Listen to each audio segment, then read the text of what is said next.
Hi everyone, welcome back to Plum Mashable. So it's obviously the start of 2020, so let's go through what I'm going to be using in my planner lineup this year.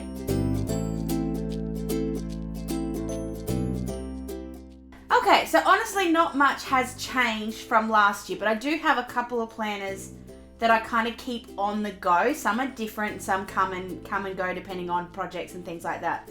But these are the staples and these are the ones that I use all the time. So the first one, I'm going to start with the smallest one. This one doesn't travel, but it's very, very important. This is my Washi sample book, and it's kind of then inspired my stamp sample book, which is not a planner, it's a little folder, so that doesn't count.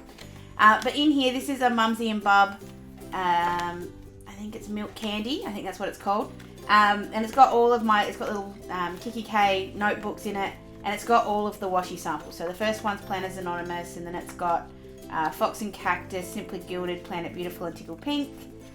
And it's got some kikki.K ones in here, Marshmallow Studio, and then all my skinny washies. They're all in here. And they're kind of just separated into bits of the book. These ones have got all my Daiso ones in it, and then just from there it's just plain all of them. And I just try and keep track of where I got them from, so if I need to buy it again, I can. I also have Christmas ones here in the back. And then this one is foiled washi at the front, and then extra special super duper awesome washi at the back. Doesn't leave the house, stays home, but is a planner that has become really important because I do, if I'm sitting here sort of planning out a week and I need a washi tape to go with it, I just grab this out, go through the catalogue and work out what works. So that's a really important one. I love that it's a little smaller. I love that it's got these little notebooks that I can readily get from kikki.K no matter what collection comes out. They'll always have them. I don't have to worry about running out of books.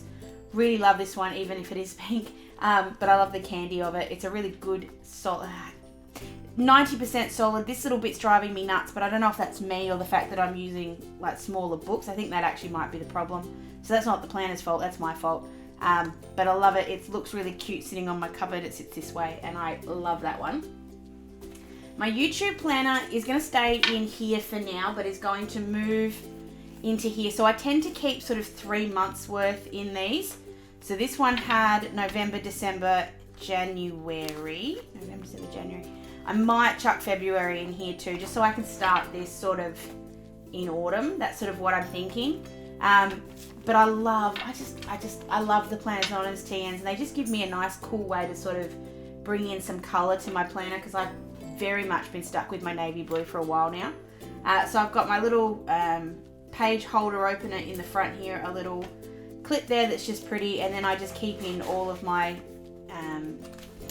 books, and I just keep them in by month. So I've got the Planners Anonymous monthly luxe inserts that I just print out. So November was in Peacock Ballet, December I went back to Fun Fair, January I'm going to be in Getaway because that seemed appropriate, and then I might go into Barista Brunch for February, and then start in March with the gorgeous Forest Falls. The idea with the Planners Anonymous ones is because I have all the TNs, I might as well use them. So I sort of flick in and out of them, leave them as 3 months at a time, 3 or 4 months at a time. And that way I get to use a multitude of different planners. They don't just sit on my cupboard. Gives me a reason to also get a place to actually store the old ones as well, so I can go back and think, okay, what video did I miss? This is really useful. I love having a planner that's YouTube, somewhere I can do a bit of a brain dump. I have, like, because there's note pages in the back here, like I've got video ideas and live ideas. If something just sort of comes to me on the train, this is really easy to grab out and write a note in without too much trouble. I also have a plan to get a new little charmy thing for Forest Falls. It's on the cards. So this is my number one baby, and you guys would know, especially if you've been with me for a little while, I've been in the navy blue for a long time. I don't think I'm coming out of it, and it's because it's my color, it's my happy place, and this is where I love. I have a bunch of other kikki.K planners that I could come in and out of if I want to, but the blue's just me, and it just makes a lot of sense for me, so I stay there. This hasn't changed for a really long time. I probably should do something with it, but I really love the feathers and the stars and the little glitter. I also have one of Desley's little washi pouches in here that I can keep some samples in if I want. The cover is exactly the same. That hasn't changed for a while either. And I just sort of move things in and out of here. So I like to keep the last 3 months worth of weekly decorations that I've already done, and then I keep in the rest of this year. So at the moment, this is as bulky as it gets, because it's got the last 3 months plus the whole of 2020, sorry. I'm going to do that for a while, so I'm just going to try and get over it. But as I've sort of shown you guys, the inserts are are the same. I don't change my inserts because they work perfectly for me. These ones are from Aussie Planner Chick. They aren't custom, they are just off the shelf. The only thing I've done to them, which is a little different, is I've made them actually be separated into months. So for example, December in here runs from the 2nd of December till the 5th of January, and then it's got this plain page on the back. And so what that does, it's also got a plain page at the front, sorry. So you've got a plain page at the front. Hold on, I'll show you with a month that's, actually empty. So it's a plain page at the front. This is April, I think. Starts on the 30th of March, so technically it's not, but that's okay. And then goes through until the 3rd of May, and then has the dot grid at the back. The cool thing about the dot grid is if I want extra pages, if I'm doing extra bits of memory keeping, if I've got extra pages for doodles, whatever it might be, I can just chuck in another dotted page, which I've got plenty of. And it means I can actually add to my weeks, or add to my month without adding or losing pages or having to stick pages together or anything like that. I also love the fact that I can change my monthly setup, which is why I did this dot grid at the start. Mostly they're the same. If you have a look at sort of, this one is very, very similar to December's, which is back here somewhere. Where is it? Can't even find it. Like, they're exactly the same setup. I've just played around with some of the colors and bits and pieces. But it's cool to be able to change it and make it be what I want it to be, which is why I really love it.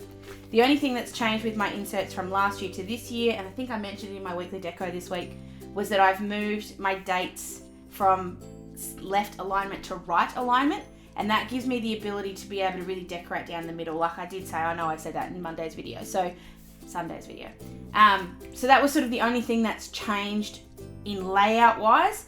I actually really like that. I'm really settled here now. I think this is going to work really nicely for me. I have tried vertical planning for all those people that ask me. I did try it. I had a bit of a play with some of Denise's inserts and one of Live, Love and Craft Paper Crafts kits at Picture to Page in November.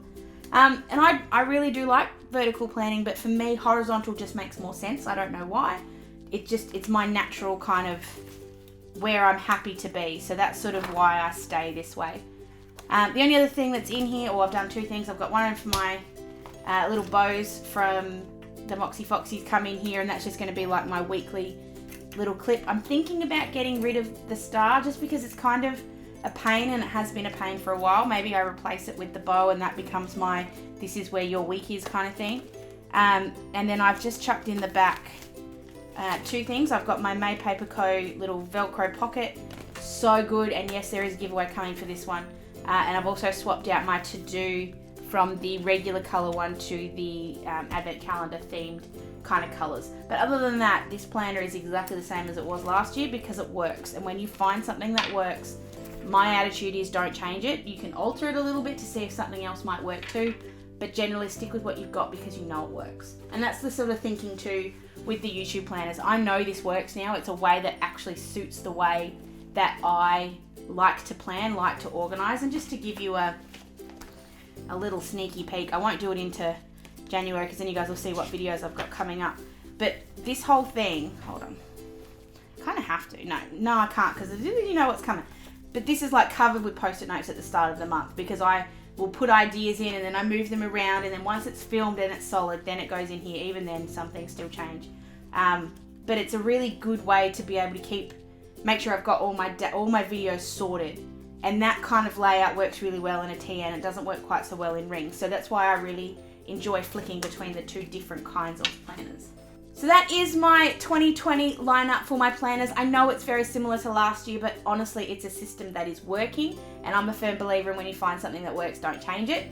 I could come out of my navy blue, but it's like I said when I was showing you, it's my happy place. So I'm just gonna stay here and I'll enjoy flipping out of my Planners Anonymous TNs instead.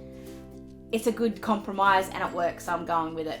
I'd love to know though what your planner lineups are for 2020. If you want to tag me on Instagram, feel free. You can just tag or just do @PlumMashable.